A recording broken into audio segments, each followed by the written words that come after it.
Astrology of the soul. Why did you choose to be a Scorpio? Now, the primary theme for a Scorpio, somebody that has a Scorpio as their sun sign, has a lot of Scorpio energy in their chart. It's about being able to rise above and gain control of a situation. Now, the best crystals for a Scorpio to work with is going to be carnelian, topaz, and copper. But let's talk about their spirit animal real quick. Technically, a Scorpio's spirit animal in Native American astrology is going to be the snake, because their entire life, they are consistently shedding old virgins. They have a lot of charm about them. They're very confident. They're very self-assured. So a lot of people tend to find Scorpios or people that have a lot of Scorpion energy in their chart to be very alluring. Now, Scorpios can slither in and out of conversations, situations, and circumstances with a lot of grace. They're very flexible. They're very open-minded. But a lot of shamans, a lot of people that practice shamanism or healing in that form of a modality are typically Scorpios, or they have a lot of Scorpion energy in their chart. Scorpios are easily in tune with the spiritual world, and that's kind of why. They go through their transformations in life very easily, and again, that's another reason why they're very connected to the snake as far as being their totem and their spiritual animal. But it's all about transformation for the Scorpio, right? Regeneration, renewal, transformation, regeneration, renewal. It's a fucking cycle. They're very compelled to pursue this continuous evolution, this continuous transformation. And they have this amazing ability to rebirth themselves several times throughout life, and they embrace it to the most positive aspect and perception that you could think of. They tend to find themselves frequently enjoying a lot of solitude. A lot of water signs will like their solitude. Again, this is just because they can pick up on the energy so easily, the emotion so easily, so they like to be in their own little sanctuary. They do tend to find a partner that can adapt to that type of social life for them. And a major life lesson for a Scorpio is about learning how to accept others for who they are, and in turn, they learn how to accept themselves for who they are. One of the challenges for a Scorpio is about not getting too lost in the transformation and transition process of life that they chose, because it's all about the evolution of becoming the best version of yourself. Astrology of the soul. Why did you choose to be a Gemini? Now, the best crystal for a Gemini is going to be moss agate or aquamarine. But let's get into their totem real quick. So the Native American astrological totem, animal totem, for the Gemini is going to be the deer. They are very aware, okay? And this goes back to why they're so connected to the deer.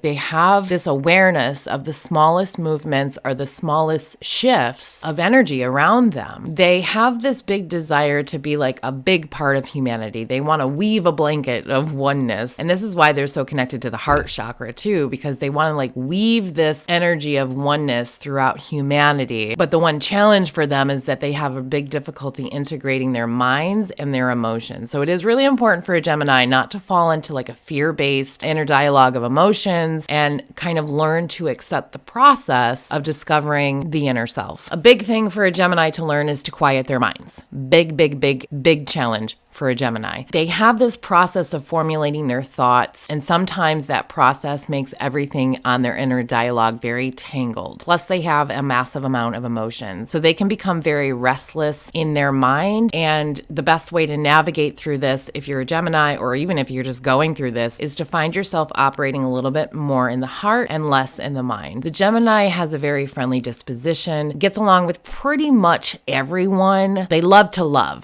This is not a negative connotation, but a lot of times they are followers, but they're not followers they're just sheeple going along with whatever. They will follow anything that has a basis of love, nature, and children. The major life lesson for a Gemini, or somebody that has a lot of Gemini energy in their chart, or a stellium in air, is about following their own light, right? Listen to that inner voice. Get out of your head and listen to your heart. In doing so, they kind of learn this lesson, really to channel the vast amount of knowledge and wisdom in any specific direction, circumstance, topic, anything like that. This is where the Gemini finds peace, right? The Gemini is never going to find peace in their mind. The Gemini has to get out of their mind and into their heart to find that peace, that purpose, and ability to kind of support everybody else in that movement.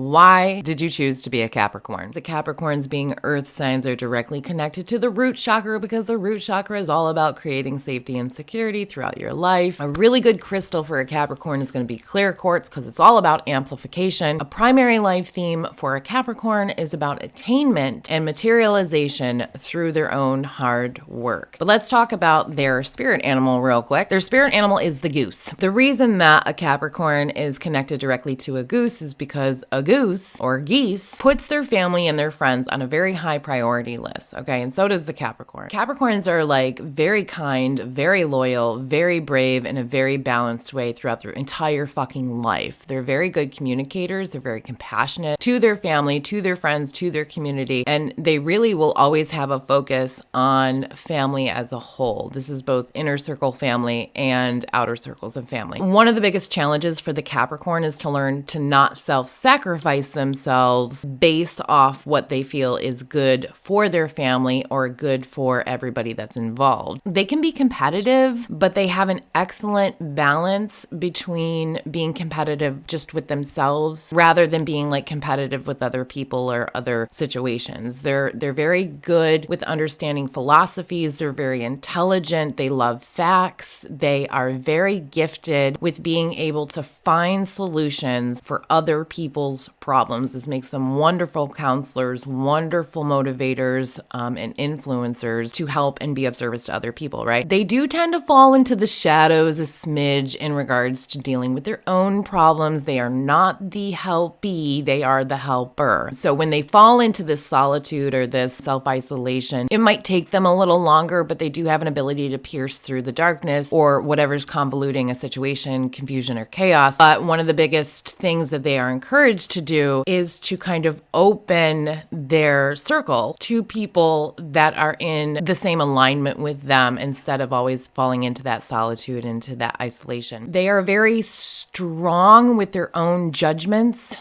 on themselves. So one of the things that is challenging for a Capricorn is to kind of look at themselves in a way that Source or the Most High or God or however you want to say it sees them. This gives them that confidence boost that they really need because they can see the best in other people. They have a very, very hard time seeing it in them. They're very resourceful though. They have like this constant dialogue, inner dialogue or conscious awareness in their mind that energies, resources, things need to be preserved. So they're very cautious who they actually give their energy to, who they give their time to. They know how to make the most out of their own energy. They know how to plan. They're wonderful planners. And with this talent, they can have like the best and most effective results in anything that they're choosing to like put their focus on. This can be a really big stumbling block for a Capricorn because ultimately they strive to attain balance, yes, especially within successive relationships, but sometimes they become so driven that they lose sight on the aspects of the things within those relationships that bring about joy. So that's a big challenge for Capricorns. But at some point they will recognize this. That's when they start to kind of bring in other people into their inner circle. They do start to trust and rely on others so they're not solely relying on themselves. And even though they might not openly share a lot of their affection towards the people that they love or the people that they let in, they are often seen as a lone wolf, but don't let that fool you because wolves do run in packs, okay? They love fiercely and they just kind of have to learn the lesson of faith and letting more than just hard work lead them through life. Why did your soul choose to be a Cancer? So let's talk about crystal energy for a Cancer. Best crystal for a Cancer is going to be emerald, carnelian, or rose quartz. They have a connection to the heartbeat of Earth and the cycles that rule it. They have this ability to like shake up the awareness of others around them just by being themselves. And they can also grab everybody's attention too with like the simplest of words. They're not like loud fire signs or anything. They're very subtle, but they understand the power of their words and they use their words sparingly and precisely to get their points across. And they do this to draw everybody's attention to what needs to be done. So Cancers are most definitely the most nurturing of all the zodiacs, in my opinion. They are extremely sensitive, empathetic, the clairsentience, the empathic abilities, like they are an energetic and emotional sponge. They are the ones, though, to have on your side when you need emotional support. They make wonderful parents, and equally, they make wonderful friends and life partners. The sensitivity is something that's always going to be a really big focus for a Cancer, or really for any water signs, but very specifically for the Cancer. Now, I just want to address something really quickly too. There was a comment that was made on one of my videos where it talked about, a narcissistic Cancer or narcissistic water sign or something like that. Narcissism is just a very imbalanced behavior, and I'm not justifying the behavior, but it can come through in any zodiac sign, but it probably is more relevant to a water sign or somebody that has a stellium in water or a lot of water in their chart placement because of the sensitivity to emotions and energy around them. Nonetheless, Cancers have a very high intuition when it comes to matters of the heart and the environment. Again, this is all because of the emotional and empathetic energy. They are very warm, sympathetic, and natural healers, very soft, very loving, again, nurturing, and they have a massive potential for a high conscious awareness and deep understanding for spiritual growth. Bottom line. They do love to seek a lot of validation, love, and acceptance from their loved ones. They don't care about the rest of the world. If your partner is a Cancer, they want your validation, love, and acceptance. And when they get this, they will equally reciprocate it appropriately, okay? That is what makes a Cancer the happiest. But on the flip side of that, going back to the narcissist comment, they experience something very traumatic and they're not balanced. That's what they are going to reciprocate. They're not going to reciprocate the balanced version of that. One of the biggest life challenges for a Cancer is to gain emotional perspective and learn when to detach when you need to. They can do this for other people. They have a very hard time doing it for themselves. So it's a very challenging task for a Cancer to overcome the overwhelming emotions that they are prone to experiencing. Another life challenge for a lot of Cancers, something that they will experience a lot of throughout their life, is identifying the difference between their emotions versus the emotions of other people around them or the energy of environments around them. That tends to be a very challenging, persistent, common theme for Cancers.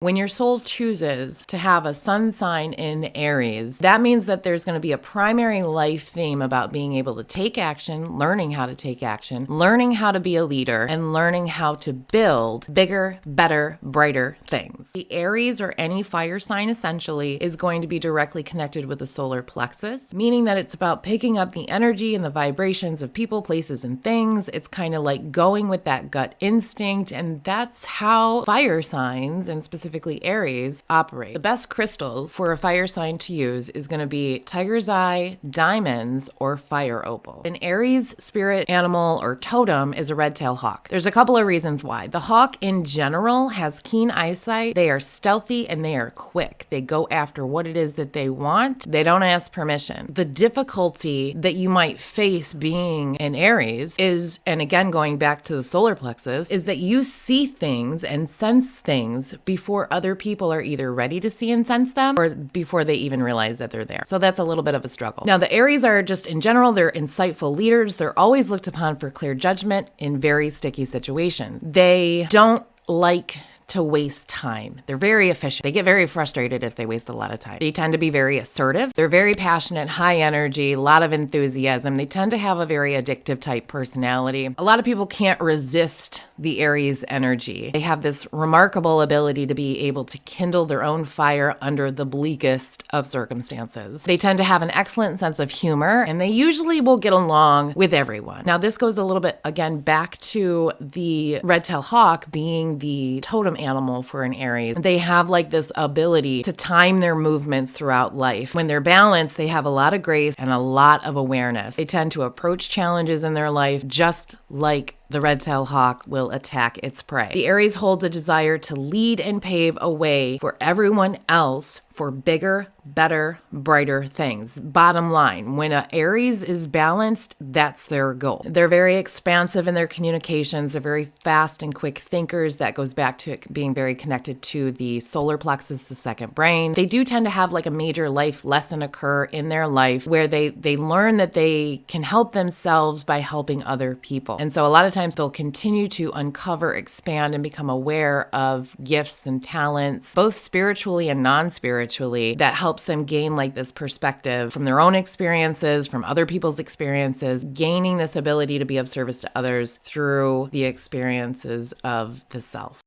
Astrology of the soul. Why'd you choose to be an Aquarius? So a primary theme for an Aquarius is about investigation and understanding the truth. Now for the Aquarius or anybody that has a stellium in air signs, it's all directly connected to the heart chakra. You can scroll back and look at some of those videos if you'd like. The best crystal for an Aquarius specifically is going to be green jade and turquoise. Let's talk about their spirit animal real quick, and I absolutely love this. My youngest son is an Aquarius. His spirit animal and your spirit animal is the otter. We all think about the little otters holding hands, right? But people that have the otter for their spirit animal totem or the Aquariuses, they love to anchor themselves into their homes and with their family and their friends. They love to express themselves. For the Aquarius, it's all about stepping outside of the box, right? They have this amazing ability to have unusual perspectives, but they're equipped with like this brilliant imagination and intelligence that gives them an edge over everyone else. This is absolutely a talent. They do strive to bring forth unique understandings and colorful perspectives to other people's lives. A lot of times, people that are Aquariuses, or you have a lot of that in your chart, you're very artistic, very, very artistic. They do have a big focus on continuing knowledge and ideas and concepts, so they seek a lot of that. But again, they have such a unique understanding and perspective that they usually don't go with a common concept. They have a deep-seated curiosity that always leaves them hungry for more knowledge, and they are no stranger to hard work, okay? So a lot of times Aquariuses will have a very challenging upbringing, and these circumstances as a child makes them see the world as a very like harsh place, and sometimes they can become a little critical about the world around them, but they do grow into finding the beauty in nature and knowledge. And again, this goes back to why they have such a very creative and unique perspective. A major life lesson for the Aquariuses out there is about learning faith and letting more than just hard work, hard circumstances move them throughout life. They learn to escape the chaos of the world because there's chaos everywhere, but they learn to escape the chaos of the world, returning to the beauty. And in doing this, this is how they overcome and let go of a lot of the childhood traumas, difficulties, and challenges that were presented to them. I love Aquariuses.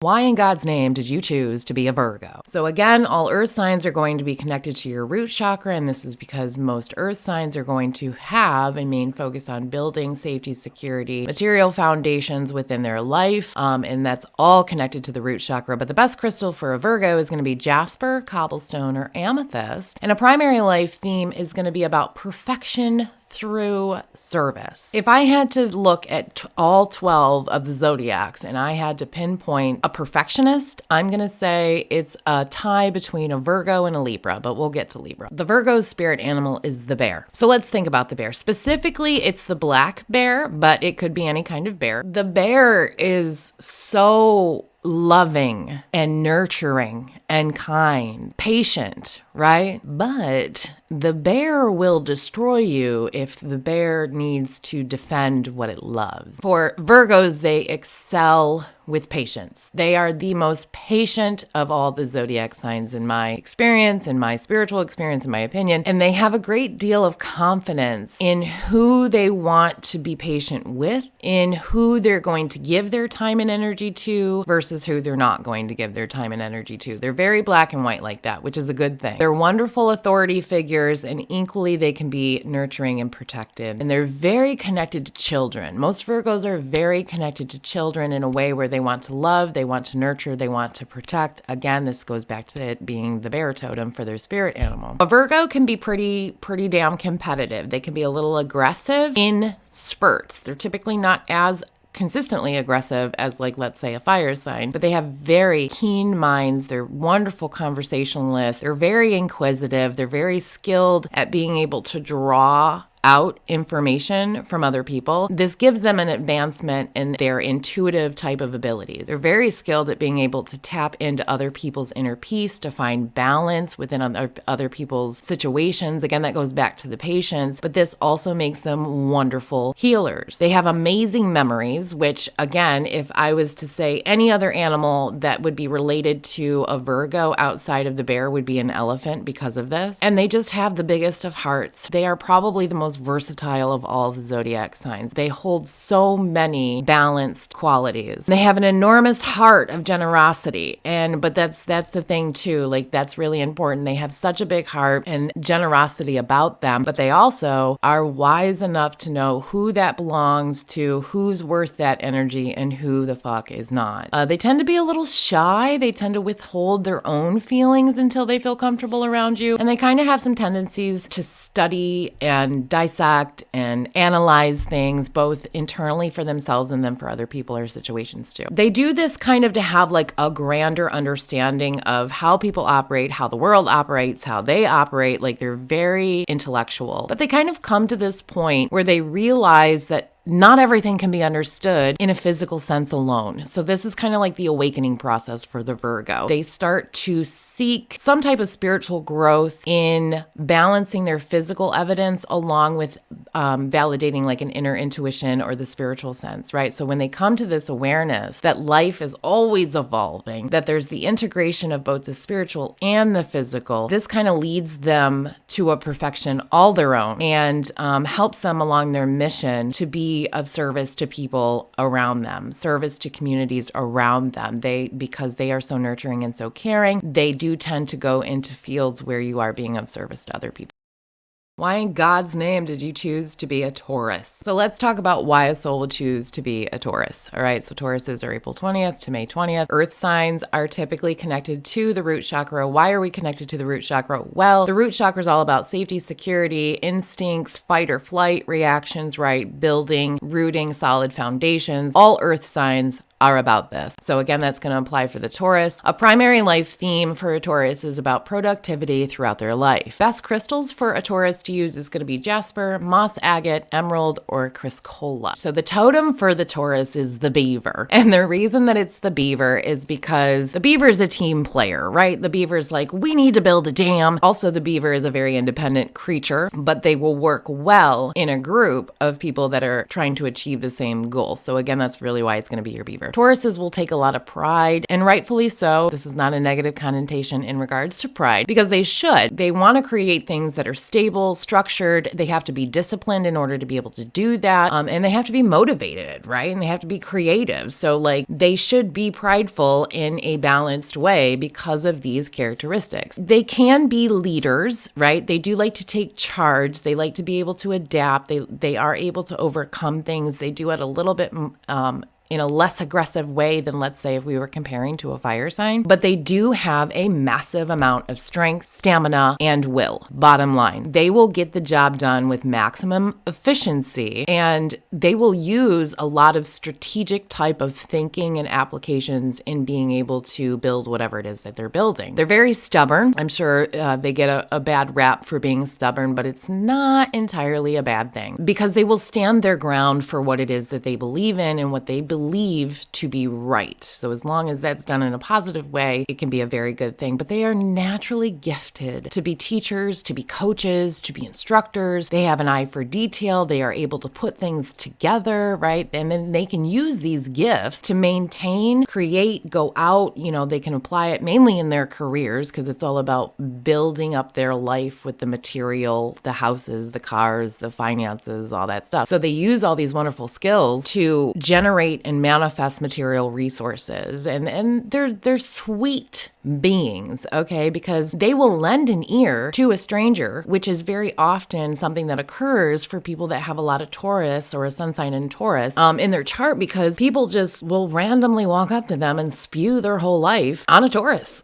but they're phenomenal listeners nonetheless, right? So a major life theme for a Taurus is about being able to build up a comfortable, stable environment, mainly for themselves, their community, their families, right? And again, going back to why this is connected to the root chakra, because this is what makes them feel safe. This is what makes them feel secure. So it's really important that this is done with balance in both the material sense and in the spiritual sense, okay? So as a Taurus moves throughout their life experiences, a lot of times in the younger years, it's very physical world based. It's not so much about the spirituality, and that's fine. And I think we're shifting out of that a little bit more, but usually for a Taurus, it's very physical, material world focused, and then they kind of start to move beyond the five senses, beyond just the physical, and then they start to seek comfort and security within the spiritual realm.